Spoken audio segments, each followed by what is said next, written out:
The theme of the summit was the Year of Agriculture and Food Security. But as in summits past, the greater focus was on combating terrorism and resolving conflicts. My colleague Paul Sisco has more on the story. Heads of state and other dignitaries to the recently completed African Union Summit in the Equatorial Guinea capital, Malabo, were greeted with traditional pomp and fanfare.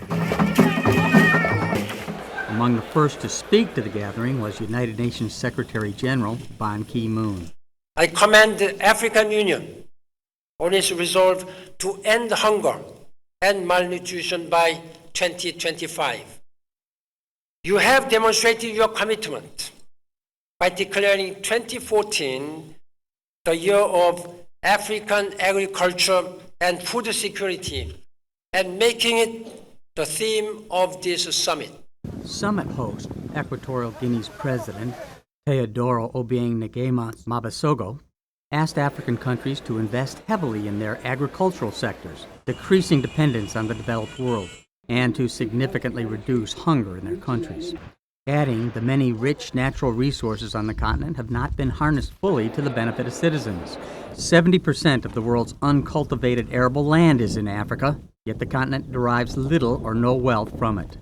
Nigeria's President Goodluck Jonathan made a quick return to Abuja to respond to ongoing terrorism in the Nigerian capital. Peace and security was an overriding concern in light of conflicts in South Sudan, Central African Republic, Boko Haram in Nigeria, and al-Shabaab in Somalia and Kenya. Speaker after speaker condemned the crisis in Nigeria while praising peace efforts in Mali, Guinea-Bissau, and Egypt. The summit welcomed back the presidents of Egypt, Mali, and Guinea-Bissau. The three countries have suffered civil and political unrest. The delegates discussed a number of issues of mutual concern, among them delays in implementing the African Standby Force expected by 2015. Officials have voiced skepticism that the 5,000-strong force, under discussion for more than a decade, will be ready, prompting African leaders to approve a stopgap rapid reaction force last year. Paul Sisco, VOA News.